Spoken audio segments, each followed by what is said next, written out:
This is Autoline Daily, reporting on all aspects of the global automotive industry.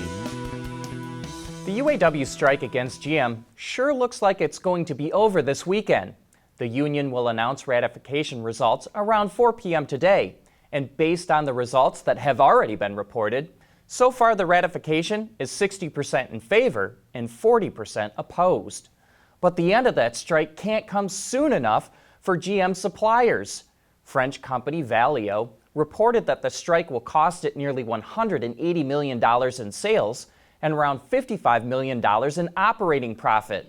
Valeo says it is cutting costs and scaling back on capital expenditures. We've talked with other suppliers who have done the same thing, but haven't announced it publicly. The Anderson Economic Group estimates that 75,000 workers at supplier companies were temporarily laid off because of the UAW strike. Unlike UAW picketers, those supplier workers won't get any strike pay or an $11,000 contract signing bonus. Most of them lost close to a month's worth of wages, which must be financially devastating for them.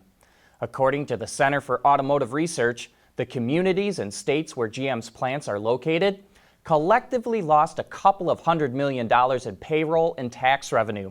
So while the UAW got a good raise for its members, the strike left a path of destruction in its wake. We think there's got to be a better way to settle labor disputes without hurting so many innocent bystanders. The CTO of Karma, Bob Kruse, resigned from the company 2 weeks ago.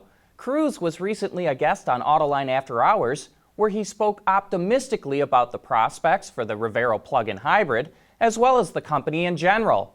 Karma did not put out a press release that Kruse left the company. It was first reported by Wards, which also reported that Karma's owner, Wang Zhang, slashed Karma's funding from $400 million to $100 million. Kruse, who is a former GM executive with extensive EV and PHEV experience, tells Autoline he will soon announce that he's taking on a new job. Earlier this year, auto industry icon Roger Penske received the SAE Foundation's Leadership of the Year award, and now he's received an even more prestigious honor. Yesterday, President Trump awarded Penske the Medal of Freedom, the highest civilian honor in the U.S. In addition to his racing accomplishments, Penske's businesses touch all aspects of the auto industry, including trucking, manufacturing, and logistics. Penske said the medal, quote, means more than any business success or motorsports trophy he's ever received. And if you'd like to learn more about the career of Roger Penske, check out our interview with him on Autoline This Week from earlier this year. Look for the link in today's transcript or in the description box below. Dana is a global automotive supplier. Since 1904, we have been finding a better way by providing technologies that propel our vehicles into the future. And today, we are developing the technologies that are driving tomorrow's electrified vehicles. Dana, people finding a better way. Well, whether you're sick of hearing about it or can't wait to see it, you won't have to wait much longer until Ford unveils that all-electric Mustang-Inspired SUV. It will be revealed around the globe on November 17th, and the automaker gave us a slightly better idea of what the vehicle will look like in this teaser video. The 8th generation Volkswagen Golf made its debut. While the styling has been updated, most notably the head and tail lights, it still looks similar to the outgoing model. It's the first model in the VW brand lineup to feature connected car technology, which comes as standard.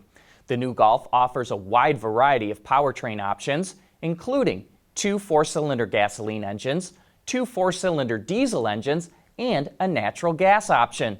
On top of that, there's hybrid and plug-in hybrid variants as well. The hybrid features 48-volt technology. It comes in 3 different power outputs and can cut fuel consumption by up to 10%. The plug-in hybrid features 2 different power outputs and is equipped with a 13 kilowatt-hour lithium-ion battery that provides an all-electric driving range of 60 kilometers based on the WLTP test, and that would be about 33 EPA miles. The new Golf will be available in Europe in December. Jaguar created this sleek-looking EV for the racing video game Gran Turismo Sport called the Vision Gran Turismo Coupe. While it's only going to be seen in the virtual world, it could pave the way for more futuristic designs. Styling for the GT Coupe was inspired by classic Jaguar models like the C-Type and D-Type, as well as the newer I-Pace. The GT Coupe will be added to Jaguar's lineup of Gran Turismo-specific cars in the game next month. Lamborghini is the first automaker to develop advanced carbon fiber materials that will be used on the International Space Station.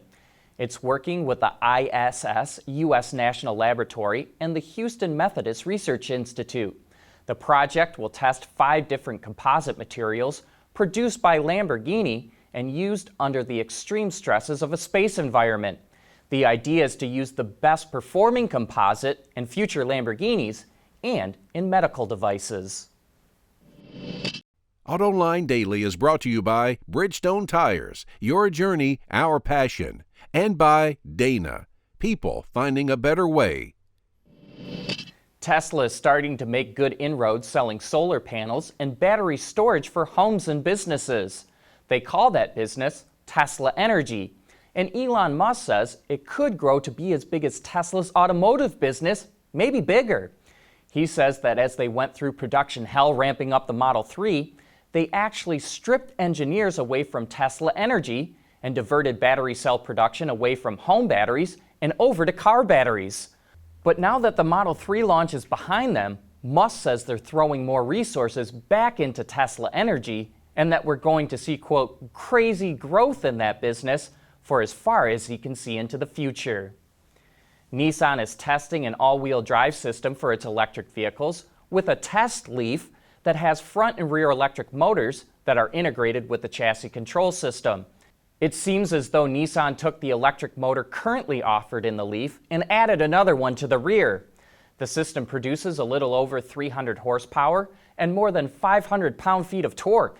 Nissan says it offers a, quote, huge leap in acceleration, cornering, and braking performance on par with the latest sports cars, and that the dual motor setup will be launched on a next-generation EV.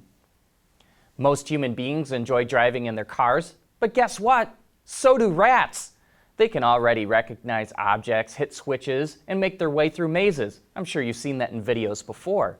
But researchers at the University of Richmond in Virginia wanted to see if rats could operate a moving vehicle. Turns out they can, and they seem to really enjoy it. Amazingly, once they mastered the task of driving, the rats showed a notable reduction in stress. The researchers also found the rats share something in common with many humans. They'd rather be driving than riding as a passenger. With that, we wrap up today's show. Thanks for watching. Have a great weekend.